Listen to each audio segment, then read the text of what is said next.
Yo, yo, yo, what is up, everybody? Chris here from Fake Sports News or Axis Row, whatever floats your flipping boat. And I'm bringing you guys another video. Today, I'm going to be, of course, giving you guys a quick recap as to what went down during this weekend's matches. That, of course, being week four's matches of the CDL, leading into Major 2 hosted by the Miami Heretics.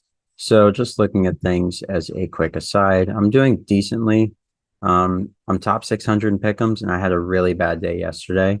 So hopefully I can regain in the final week of quals and maybe get a decent placing. So without further ado, let's get right into it.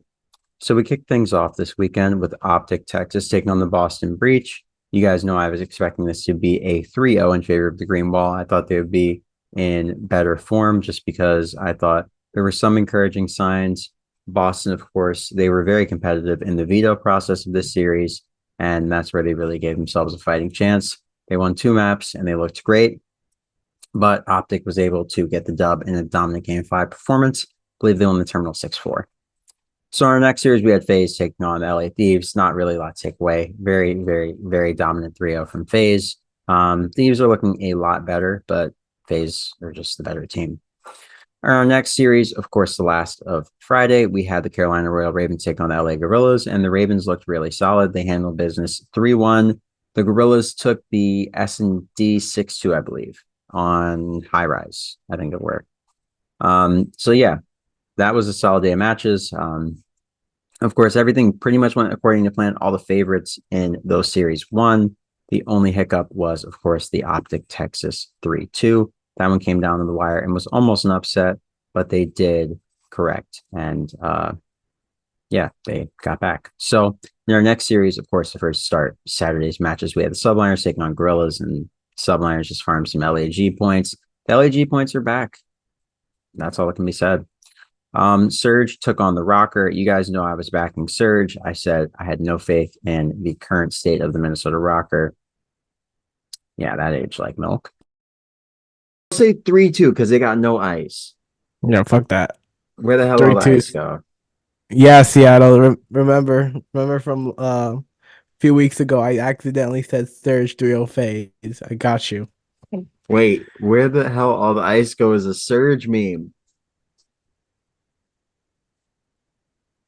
3-2 Minnesota Rokkr. I know I said I'm not betting on them ever again, but Ew, thinking about how bad Surge has been, it's hard. Brezzy versus Linz, bro.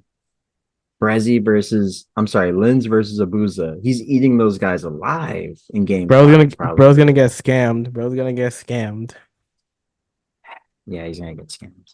3-2 Surge. 3-2 Surge. You're welcome. 3-2 Surge. You're welcome, 3-2 Seattle. Surge. Seattle's social media manager will be happy about that one. Hi, Seattle social media manager. I'm putting my faith in you once again. Yeah. So the Surge, they just struggled everywhere. The hard points weren't close. The S&D, they took it. They took the control. Seattle took the S&D. Minnesota took the S&D. They were dominating them. And control, a game mode that Minnesota has decidedly looked a little bit better on this year. They lost that one, which is a little bit surprising. I expected them to win that one in the series, if nothing else. Yeah, but strong showing from the Minnesota Rokkr, getting that victory over the Seattle Surge. If you're Seattle, I don't know what you say at this point. In our next series, our last of the day, we had Atlanta facing on the Boston Breach. Yeah, you guys know I was expecting the Seattle versus Minnesota series to be the exciting series sandwiched between two really, really hot. Boston is just hot ass. Yeah, 3-0 definitely. And they secured Vegas versus Thieves. And I want to hold on before we even move on to Sunday. They secured Preston for all this. What the fuck? They have Slasher Austin Litico. I can't say that motherfucker's name right. I can't say that dude's name right. And what are they doing with Snoopy? And who's their fourth man? Vine boom sound. God damn. Okay. On to the next series. Faze got 3-0. Not a lot to take away from that. They're just looking better and better and better each week. Same with New York Subliners. And same with Optic Texas. I don't know that we can say the same about Toronto Ultra, but more on that in a second. So just as a quick aside, I didn't really get to watch much of the first 2 matches yesterday because I like I told you guys, it was my dad's birthday, so I went to see Dune with him and just spent the day with him. Um, so I didn't really watch matches. I was actually in the theater when Vegas was playing Miami, and Dune's like almost a 3 hour movie. So by the time I got out, the Carolina series was in map 4. And yeah, I got home and I could see Ultra versus Optic. Um, that was a good one. Optic looked really solid. They obviously won the series, which most of us were not expecting. We expected Ultra to have a pretty dominant win over them. So going into the next week's matches, let's see who Ultra plays next because you guys know my power rankings are completely chalked now.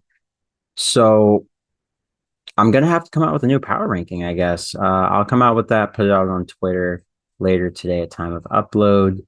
And yeah, I hope you guys see that. If you didn't, it'll be on Twitter. So just go check it out at Axis Rotation excuse me, at Axis Row Esports on Twitter or at Fake Sports for Fans. Either one, it'll be on both. So yeah, I feel like this slightly bumps Optic up in the power rankings, and it definitely bumps Toronto down. Both S&Ds were 6-0. So 2-6-0 S&Ds tells you a lot. Toronto could not get anything going. Optic was just throttling them. So a lot to be figured out for Toronto. They've been crybaby cheesing on Twitter about the game. They've been complaining about the game a lot. And now they're taking L's back to back. So yeah, let's look at next week and see how things are going to close out for some of these guys. So let's see where Optic and Toronto's last matches are. So Toronto's last match is Thieves. That should be a pretty good warm up for them, considering Thieves are formidable opponents. They'll definitely give them a solid run for their money. Optic, their last series against Subliners. That's going to be a really important series. We've already seen Subliners play Faze. They beat Faze. Optic has beaten Toronto. Faze has beaten Toronto. So for all intents and purposes, the only unknown that we have here is New York. So once we see New York play the Optic Texas boys, I believe for the second time this season. Is it the second time? Maybe the first. But anyways, we've already seen New York and Atlanta square up. We've already seen New York and did we see New York and Toronto square up? I don't know. So anyways, we've already seen New York take the dub over Atlanta. So that head-to-head favors New York in terms of recency. Obviously, we've seen Atlanta and Optic both take down Toronto. Atlanta has taken down Optic. Optic has never taken down Atlanta in this in this triad or quad sort of power dynamic that we have. So this last week will give us the final piece to really be able to decide if the New York Subliners are our new #1 clear-cut favorite going into the major, or if Optic Texas are the spoiler, which in my opinion would put Atlanta Faze as the #1 since they beat Optic Texas 3 separate times in the head-to-head at the last event. So yeah, guys, and in the stage right before it. So yeah, guys, that'll just about wrap it up for me. Hope you guys enjoyed this video. Hope you have a great morning, noon, or night, wherever you may be on this beautiful planet. And be sure to come back later this week for my collab with Dempsey. I'm uploading this video earlier this week. I'm trying something a little bit different, just to really maximize on the timeliness of just getting these recaps out. So hope you guys enjoyed this. Hope you don't forget to like, comment, and subscribe to the Axis Rotation channel or the Fake Sports News channel, wherever you decide to watch this. And hope you guys enjoy this. The COD this weekend, excuse me. We have one more week before the Major 2 tournament in Miami, which I believe is first week of April. Is it? So be ready for Major 2. Hope you guys enjoyed this. Like I said before, hope you have a great morning, noon, or night, wherever you may be on this beautiful planet. I'll catch you guys on the next video. Once again, this is Chris from Fake Sports News or Axis Row, wherever you know me from, and I will see you guys on the next video. Peace.